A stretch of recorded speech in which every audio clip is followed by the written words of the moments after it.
अस्सलाम वालेकुम dear student. आज की वीडियो लेक्चर में हम आगाज लेंगे स्ट्रक्चर ऑफ स्केलेटल मसल से। स्केलेटल मसल जैसे कि हमने प्रीवियस लेक्चर में पढ़ा भी है कि ये ऐसे मसल होते हैं जो आपकी बोन के साथ एसोसिएटेड होता है। अब हम डिटेल के साथ समझने की कोशिश करेंगे कि एक स्केलेटल मसल अंदर से कैसे होता है और इसके अंदर कौन कौन से इंपॉर्टेंट पार्ट्स होते हैं। For example my dear student, ये एक बोन है और आप लोग देखें ये बोन के साथ जो मसल अटैच है, the name of this muscle is called skeletal muscle. Understand? अब याद रखिए स्केलेटल मसल और बोन के बीच में एक ब्रिज होता है जिसको हम नाम देते हैं टेंडन। इधर मैं लिखता जाऊं टेंडन। अब ये है क्या चीज tendon? Tendon basically connective tissues होते हैं जो बोन और स्केलेटल मसल को आपस में अटैच करते हैं। आपकी बॉडी में स्केलेटल मसल जितने भी है, हर एक स्केलेटल मसल के बाहर आप लोगों को एक शीट मिलेगा, कवर मिलेगा। For example this one cover जो आप लोग देख रहे हैं with the help of black colour, this cover is basically a sheet of connective tissue and this sheet of connective tissue is called epimysium. तो ये भी एमसीक्यू में आ सकता है कि आपकी बॉडी में जितने भी स्केलेटल मसल है, स्केलेटल मसल को एक्सटर्नली एक शीट कवर करता है and the name of this connective tissue sheet is called epimysium. अब इधर आप लोग देखिए my dear student, skeletal muscle के अंदर पर आप लोगों को बहुत ज्यादा बंडल्स मिलेंगे। ये आप लोग देख रहे हैं ना, ये सारे के सारे जो मसल बंडल्स है, ये सारे मसल बंडल जो है इसको हम नाम देते हैं जी what these muscle bundles are called fasciculus. अगर हम स्केलेटल मसल के अंदर मौजूद एक बंडल को थोड़ा सा जूम करें, now this is the picture of one muscle bundle. इस मसल बंडल को बाय में हम फेसिकुलस का नाम भी हम देते हैं। तो स्केलेटल मसल के अंदर ऐसे लातादाद मसल बंडल होते हैं। स्केलेटल मसल के अंदर मौजूद हर मसल बंडल के ऊपर फिर वंस अगेन एक कनेक्टिव टिश्यू शीट होता है जिसको हम नाम देते हैं जी पेरीमाइजियम। कंफ्यूज ना हो, epimysium is the connective tissue sheet around the whole skeletal muscle. Skeletal muscle के अंदर जो मसल बंडल है, फिर हर एक मसल बंडल के बाहर जो कनेक्टिव टिश्यू शीट होता है, लेयर होता है, इसको हम नाम देंगे पेरीमाइजियम। और इसी मसल बंडल के अंदर आप लोगों को कुछ सेल्स मिलेंगे और इसको हम मसल सेल कहते हैं, that is called muscle fibre. तो इट मीन स्केलेटल मसल के अंदर जो मसल बंडल होते हैं, मसल बंडल के अंदर फिर आप लोगों को मसल फाइबर सेल्स मिलेंगे। तो याद रखिए, अगर मैं मसल बंडल से एक इंडिविजुअल मसल फाइबर सेल लूं और इसको मैं जूम करूं, now this is the diagram of one individual elongated muscle fibre cell. तभी हमने पढ़ा भी था कि मसल फाइबर एलोंगेटेड होते हैं, सिलेंड्रिकल होते हैं, ट्यूब लाइक होते हैं, अनब्रांच होते हैं। अब ये जो मसल बंडल के अंदर जितने भी मसल फाइबर सेल्स है, हर एक मसल फाइबर सेल के ऊपर वंस अगेन एक एक्सटर्नल कनेक्टिव टिश्यू शीट होता है, इसको हम नाम देते हैं एंडोमाइजियम। Endomysium. Epimysium is the sheet around whole skeletal muscle. Perimysium is around every muscle bundle, and endomysium is the connective tissue sheet around each individual muscle fiber cell. अब ये जो मसल फाइबर है, जो मसल सेल को represent करता है, तो already हमने पढ़ा भी था कि स्केलेटल मसल के जो सेल्स होते हैं, इसमें जो न्यूक्लियाई होते हैं वो एक से ज्यादा होता है, क्योंकि स्केलेटल मसल के सेल मल्टी न्यूक्लिएटेड होते हैं और इनके जो न्यूक्लियस होंगे ये आप लोगों को पेरिफेरल रीजन्स में मिलेंगे, साइड पर मिलेंगे, सेंटर से अवे मिलेंगे। जैसे ऊपर आप लोग देखें ये सारे के सारे न्यूक्लियाई हैं और यहां पर ये जो आप लोगों को न्यूक्लियाई नजर आ रहे हैं माय डियर स्टूडेंट, ये सारे के सारे न्यूक्लियाई जो है ये पेरिफेरल है। So these are the nuclei और ये सेंटर नहीं है, ये क्या है जी? पेरिफेरल न्यूक्लियाई है, मतलब कि ये सेल मेम्ब्रेन के करीब है।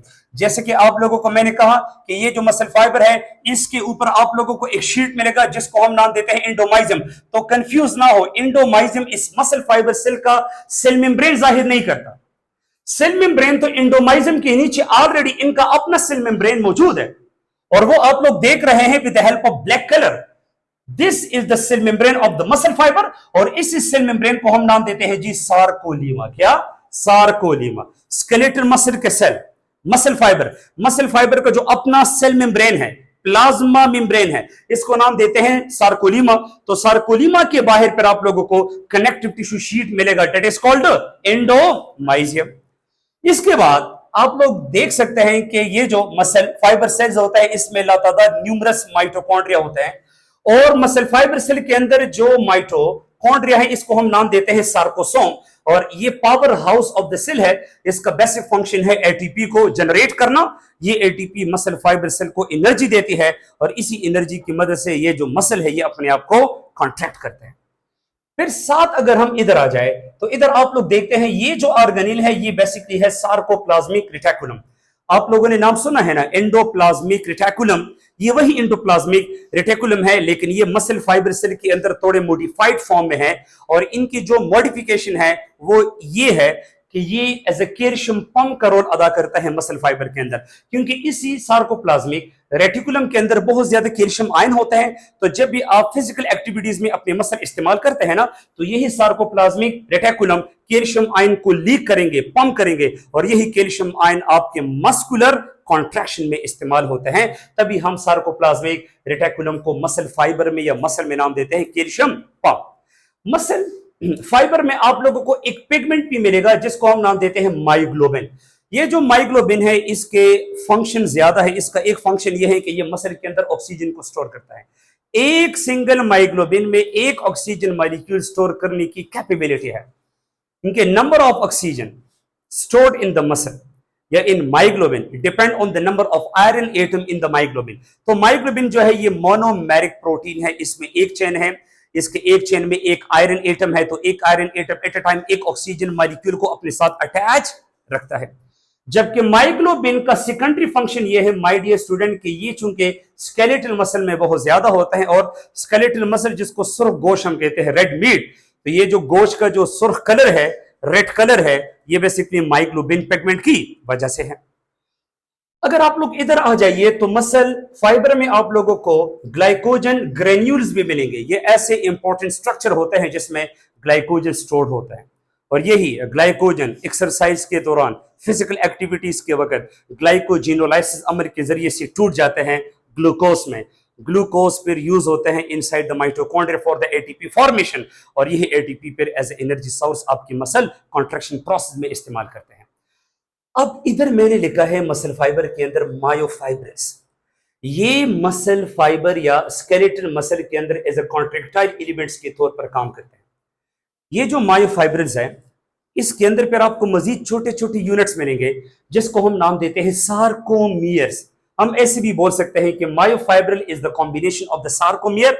सो मायोफाइब्रल खुद contractile element of the muscle fibre है, जबकि सार्कोमियर को हम नाम देते हैं contractile units of the muscle fibre. अगर हाशिर आप सार्कोमियर को ओपन करें तो सार्कोमियर में बेटा आप लोगों को फिर दो किस्म के फिलामेंट्स मिलेंगे। एक को एक्टिन फिलामेंट्स का नाम देते हैं, एक को मायोसिन फिलामेंट्स का नाम देते हैं। ये दोनों फिलामेंट्स सार्कोमियर्स बनाते हैं। सार्कोमियर एग्रीगेट होके मायोफाइब्रस बनाते हैं। तो ये जो एक्टिन और मायोसिन फिलामेंट है ये जब आपस में ओवरलैप हो जाए, आपस में बिल्कुल फिजिकल इंटरेक्शन में आ जाए, तो इनकी ओवरलैपिंग की वजह से आपके जो मसल हैं तो ये शॉर्टन हो जाती है, कॉन्ट्रैक्ट हो जाती है। लेकिन एक्टिन और मायोसिन फिलामेंट की ओवरलैपिंग में जो कैल्शियम आयन इस्तेमाल होती है, ये कैल्शियम आयन इसको कौन प्रोवाइड करेगा? Sarcoplasmic reticulum. अंडरस्टैंड जी? और हाँ, ये जो ऊपर आप लोगों को न्यूक्लियाई नजर आ रही है मेरे बच्चों, इसी न्यूक्लियाई के बाहर ये सारे के सारे स्ट्रक्चर और ऑर्गेनेल जो हमने पढ़े, ये सारे के सारे इस मसल फाइबर के साइटोप्लाज्म के अंदर पड़े हैं। तो इसी मसल फाइबर के साइटोप्लाज्म को हम एक खास नाम देते हैं सार्कोप्लाज्म। क्या बेटा? सार्कोप्लाज्म। ये थोड़ा सा इंट्रोडक्शन हुआ स्केलेटल मसल के अंदर मसल फाइबर का। अभी स्केलेटल मसल का जो स्ट्रक्चर है इसमें अभी जो हम आगे जिस चीज को कंसेप्चुअल वे में समझने जा रहे हैं वो है सार्कोटिब्यूलर सिस्टम। सार्कोटिब्यूलर सिस्टम बच्चों, ये जो सार्कोटिब्यूलर सिस्टम है ये दो चीजों का कॉम्बिनेशन है। एक है टी टिब्यूल जिसका फुल फॉर्म है ट्रांसवर्स टिब्यूल, और दूसरा है एल टिब्यूल जिसका फुल फॉर्म है लॉन्गिट्यूडनल टिब्यूल। लेकिन हाशिर बेटा, एल टिब्यूल इसी सार्कोप्लाज्मिक रेटिकुलम को इंडिकेट करता है। So L tubule mean sarcoplasmic reticulum. So transverse tubule plus sarcoplasmic reticulum or L tubule is equal to sarcotubular system। तो आज के लेक्चर में हमने इन दोनों को अंडरस्टैंड करने की कोशिश करना है कि what is the function of T tubule and what is the function of L tubule. Theory को थोड़ा सा आप लोग छोड़े, इधर आ जाइए। मिसाल के तौर पे यहां पर मैंने फिर एक बहुत ज्यादा एक बड़े पिक्चर में आप लोगों को मसल फाइबर दिखाया है। ये जो मसल फाइबर का सेल है इसका रियल पिक्चर ये नहीं है। ये जस्ट मैंने आप लोगों को एक एलोंगेटेड फॉर्म में इसका वर्जन तो दिया है, लेकिन अगर आप लोग माइक्रोस्कोप में मसल फाइबर सेल को देखें तो आपको मसल फाइबर में होलो ट्यूब लाइक स्ट्रक्चर्स मिलेंगे। मिसाल के तौर पे ये एक मसल फाइबर सेल है और ये मसल फाइबर सेल का सेल मेम्ब्रेन है, जिसको हम नाम देते हैं बेटा sarcolemma. Sarcolemma is the plasma और cell membrane of the muscle fibre. अच्छा, ये जो सार्कोलीमा है ये आप लोगों को बिल्कुल स्ट्रेट पैरेलल फॉर्म में नहीं मिलेगा। अगर आप लोग दोनों साइड पर देखें तो इस साइड पर और इस साइड, दोनों साइड पर जो सार्कोलीमा है इन्होंने अपने आप को अंदर की तरफ फोल्ड किया हुआ है। देखिए फोल्ड किया हुआ है। तो इसी मसल फाइबर की सार्कोलीमा मेम्ब्रेन के अंदर की तरफ फोल्ड होने की वजह से आप लोगों को एक होलो ट्यूब लाइक स्ट्रक्चर नजर आ रहा है, जो सार्कोलीमा के इन्विजिनेशन से बना है। इन्विजिनेशन का मतलब यह है कि सार्कोलीमा के इनवर्ड फोल्डिंग से बना है। This is called invagination. So when the sarcolemma invaginate, so here a hollow tube like structure is developed. This hollow tube like structure is called transverse tubule. ऐसे आगे भी आप लोग देखें, इधर भी देखें सार्कोलीमा अंदर की तरफ फोल्ड हुआ है और आप लोगों को एक hollow tube like structure नजर आ रहा है। So this hollow tube like structure is basically called T-tubule or transverse tubule. और याद रखिए मेरे बच्चों, जहां पे ट्रांसवर्स टिब्यूल होता है, याद रखिए इधर मैं लिखता जाऊं कि दिस इज T-tubule। T का फुल फॉर्म, शाबाश, ट्रांसवर्स टिब्यूल। जहां पर होगा टी ट्यूब्यूल, उसके लेफ्ट और राइट साइड पर आप लोगों को मिलेगा L tubule, mean sarcoplasmic reticulum. तो आप देखिए बीच में है टी ट्यूब्यूल और इनके लेफ्ट और राइट साइड पे जो स्ट्रक्चर आप लोग देख रहे हैं with the help of red colour, mean ये और ये, so these are the pair of the sarcoplasmic reticulum. इसका मतलब ये है कि दो सार्कोप्लाज्मिक रेटिकुलम के बीच में एक टी ट्यूब्यूल होता है। इतना तो आप लोगों को आए समझ। अब मेरी बात बड़े गौर से सुने। What is the function of the T tubule? T tubule का बहुत इंपॉर्टेंट फंक्शन है मेरे बच्चों। फॉर एग्जांपल ऊपर आप लोग देखिए एक न्यूरॉन आप लोगों को नजर आ रहा है, मोटर न्यूरॉन। अब ये मोटर न्यूरॉन मसल सेल को सिग्नल देगा और इस सिग्नल की वजह से ये मसल सेल एक्टिवेट होगा और ये अपने आप को कॉन्ट्रैक्ट करेगा ड्यूरिंग कॉन्ट्रैक्शन प्रोसेस। ये होगा कैसे? आफ्ताब बेटा, ये जो मोटर न्यूरॉन है, तो इस न्यूरॉन का जो एंड होता है ना, तो हर एक न्यूरॉन का जो टर्मिनल एंड होता है इसको एक्सॉन टर्मिनल एंड हम बोलते हैं। तो इस मोटर न्यूरॉन के एंड में आप लोगों को कुछ राउंड स्ट्रक्चर्स नजर आएंगे जिसको हम नाम देते हैं साइनेप्टिक वेसिकल। और इसी मोटर न्यूरॉन के एक्सॉन टर्मिनल एंड्स में जो साइनेप्टिक वेसिकल्स है, तो इस साइनेप्टिक वेसिकल्स के अंदर कुछ इंपॉर्टेंट केमिकल्स है जिसको मैंने ग्रीन डॉट से रिप्रेजेंट किया है। These chemicals are called neurotransmitters. These chemicals are basically, शाबाश, called neurotransmitters। और इस न्यूरोट्रांसमीटर्स के नाम है एसिटाइल कोलिन। क्या बेटा? Acetyl choline. तो जब भी मोटर न्यूरॉन इस मसल फाइबर को सिग्नल देगा तो ये सिग्नल कैसे देगा? ये जो साइनेप्टिक वेसिकल है और इन्हीं साइनेप्टिक वेसिकल के अंदर जो स्टोर्ड एसिटाइल कोलिन है, ये एसिटाइल कोलिन साइनेप्टिक वेसिकल से बाहर आ जाएंगे और ये जो मसल फाइबर है और मसल फाइबर का जो मेम्ब्रेन है सार्कोलीमा, इन्हीं सार्कोलीमा मेम्ब्रेन के अंदर एक रिसेप्टर फिट है। इस रिसेप्टर का नाम है निकोटिनिक एसिटाइल कोलिन रिसेप्टर। इन्हीं रिसेप्टर के साथ एसिटाइल कोलिन से आने वाला acetyl choline, sorry, synaptic vesicle से आने वाला जो एसिटाइल कोलिन है, तो ये बाइंड हो जाएगा। तो यहां पे ये जो रेड है, ये जो रेड स्ट्रक्चर आप लोग देख रहे हैं, it indicate nicotinic acetyl choline receptor और इसके साथ जो केमिकल बाइंड है ये है एसिटाइल कोलिन। तो जब एसिटाइल कोलिन चूंकि एक केमिकल है, ये जब भी इस रिसेप्टर के साथ अटैच हो जाए, इट मींस कि मसल फाइबर को एक सिग्नल मिला कि भाई अब आपने अपने आप को कॉन्ट्रैक्ट करना है। हमने आपको जो ऑर्डर और instruction the, this instruction is for contraction process. तो मीन कि इस मसल फाइबर में सबसे पहले कौन ये सिग्नल लेगा? सार्कोलीमा मेम्ब्रेन, क्योंकि जो रिसेप्टर है ये सार्कोलीमा मेम्ब्रेन के अंदर है। अब ये सिग्नल ये अभी आएगा आएगा आगे आएगा और ये सिग्नल अभी ऊपर से नीचे की तरफ आएगा। लेकिन ये जो सिग्नल आप लोग देखें जो ऊपर से नीचे की तरफ आ रहा है, तो ये बेसिकली इसी सार्कोलीमा मेम्ब्रेन के जरिए से आ रहा है। तो अगर ये सार्कोलीमा मेम्ब्रेन अंदर की तरफ फोल्ड ना होता और ट्यूब्यूल ना बनता, तो कैसा ये सिग्नल, ये एक्शन पोटेंशियल, ये नर्व इंपल्स कैसे ऊपर से नीचे आता? तो ऊपर से अगर नीचे ये सिग्नल सार्कोलीमा मेम्ब्रेन की मदद से आ रहा है, तो इसलिए आ रहा है क्योंकि सार्कोलीमा मेम्ब्रेन ने अपने आप को इन्विजिनेट किया है, अपने आप को अंदर की तरफ फोल्ड किया है। जब ये सिग्नल ऊपर से नीचे आएगा तो ये सिग्नल मसल में पहले मिलेगा सार्कोप्लाज्मिक रेटिकुलम को।